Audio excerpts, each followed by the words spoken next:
Good morning to all of you. Today we are discussing about the third law, that is law of multiple proportion.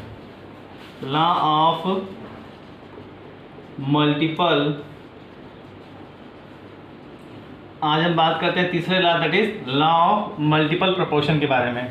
ठीक, तो अगर law of multiple proportion की हम बात करते हैं तो इसको हम ये कह सकते हैं, सबसे पहले जो देने वाले साइंटिस्ट थे वो थे जॉन डाल्टन साहब। कौन दिया था उनको? जॉन डाल्टन ने दिया था इस लॉ को। उन्होंने क्या कहा था? उन्होंने कहा था कि जब दो एलिमेंट आपस में रिएक्ट करते हैं, तो वो अलग अलग कंपाउंड बनाते हैं। जब दो एलिमेंट आपस में रिएक्ट करते हैं तो डिफरेंट कंपाउंड बनाते हैं, लेकिन उसमें से एक कंपाउंड का जो रेशियो होता है वो क्या होता है? फिक्स होता है। एक एलिमेंट का रेशियो जो होता है वो फिक्स होता है। ओके, और जो सेकंड एलिमेंट होता है वो उसका रेशियो भले ही वेरी करता हो, लेकिन एक एलिमेंट का जो रेशियो होता है फिक्स होता है, और उसके साथ ही जो कंपाउंड बनते जाते हैं वो एक डेफिनिट रेशियो में बनते जाते हैं। वो किस में बनते जाते हैं? एक डेफिनिट रेशियो में बनते जाते हैं। तो उन्होंने लॉ ऑफ मल्टीपल प्रोपोर्शन में क्या कहा गया? If two elements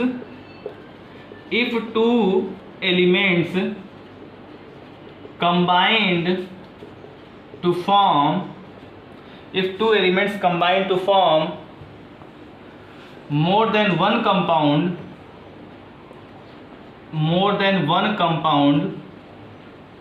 then the different mass of one element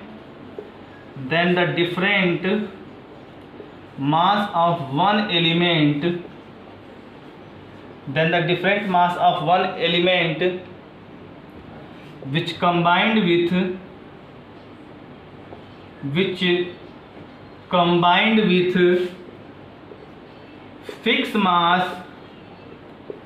combined with fixed mass of other element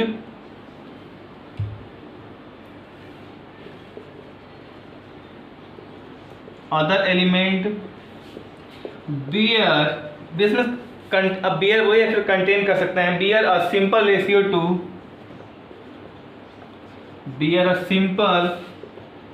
ratio to one another, एक दूसरे के प्रति जो उनका जो रेशियो होता है वो सेम होता है। जैसे आप बात करते हैं कार्बन मोनोऑक्साइड की और कार्बन डाइऑक्साइड की। ठीक, कार्बन मोनोऑक्साइड की और कार्बन डाइऑक्साइड की बात करते हैं तो इसमें जो रेशियो है वो 12:16 का है। बाय मास की अगर हम बात करते हैं तो कितने का है? 12:16 का है। और इसमें जो रेशियो है ये कितने का है? 12:32 का है। तो आपने इसमें यही कहा गया है कि अगर दो एलिमेंट आपस में कंबाइन करके डिफरेंट मास अगर अलग अलग कंपाउंड बनाते हैं तो किसी एक एलिमेंट का जो रेशियो होता है वो मास जो होता है वो फिक्स होता है। तो इसमें आप कार्बन का मास देख रहे हैं वो फिक्स है, और इनके बीच का जो रेशियो है एक डेफिनिट रेशियो आता जाएगा। जैसे आप बात करते हैं अगर नाइट्रोजन के ऑक्साइड्स की, अगर आप बात करते हैं नाइट्रोजन के ऑक्साइड की, तो नाइट्रोजन के ऑक्साइड में कौन कौन से आते हैं? N2O, NO,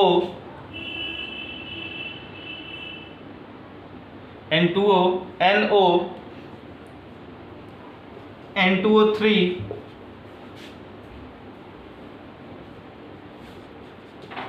N2O4 और N2O5। इसका नाम क्या होगा? इसका नाम होगा नाइट्रस ऑक्साइड। इसका नाम होगा नाइट्रस ऑक्साइड। इसका नाम क्या होगा? Nitric oxide. इसका नाम क्या होगा? Nitric oxide. इसका नाम नाइट्रोजन ट्राईऑक्साइड।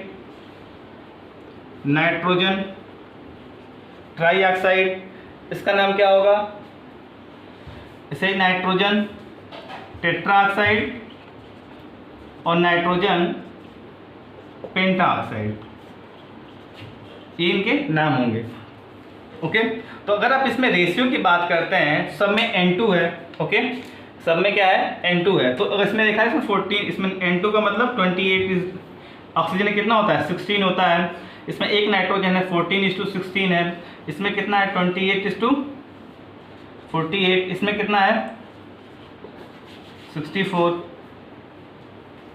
इसमें कितना है 28:80।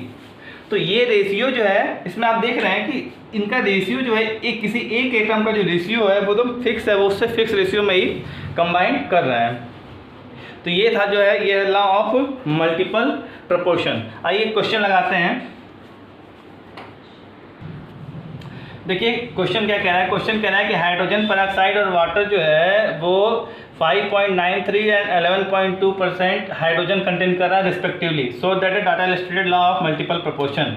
ये शो करिए कि मल्टीपल प्रोपोर्शन के बारे में ये डाटा आपका शो कर रहा है। तो पहला हम लिखते हैं हाइड्रोजन पेरोक्साइड और दूसरा क्या लिखते हैं हम H2O। तो इसमें हाइड्रोजन कितना दिया हुआ है 5.93 दिया हुआ है और ऑक्सीजन नहीं दिया हुआ है। इसमें हाइड्रोजन कितना दिया हुआ है 11.2 दिया हुआ है, ऑक्सीजन नहीं दिया हुआ है। तो कुल मिला के कोई भी वैल्यू जो होती है परसेंट में कहते 100 होता है। तो अगर 5.93 अगर हाइड्रोजन है तो सीधी सी बात है कि 94.07% जो होगा वो क्या होगा ऑक्सीजन होगा, और इसमें 88.8% जो होगा ऑक्सीजन होगा। अब दोनों का हमें सिंपल रेशियो निकालना होता है। तो सिंपल रेशियो में क्या होता है, जो मिनिमम वैल्यू होती है उससे हम मल्टीप्लाई करते हैं, सॉरी डिवाइड करते हैं। It is 5.93 upon 5.93 ratio 94.07 upon 5.93। यहाँ हो जाएगा 11.2 अपॉन 11.2 रेशियो 88.2 अपॉन 11.2। तो इसमें हम देखेंगे ये आ जाएगा 1:15.86 और ये आ जाएगा 1:7.92। तो जो लॉ ऑफ मल्टीपल प्रोपोर्शन क्या कहता था कि अगर कोई दो एलिमेंट अलग अलग कंपाउंड बनाते हैं तो उसमें एक एलिमेंट का रेशियो जो होता है वो फिक्स होता है, दूसरे एलिमेंट उससे डेफिनेट पार्ट में रिएक्ट करता है। तो ये था law of multiple proportion. Have a nice day, thank you.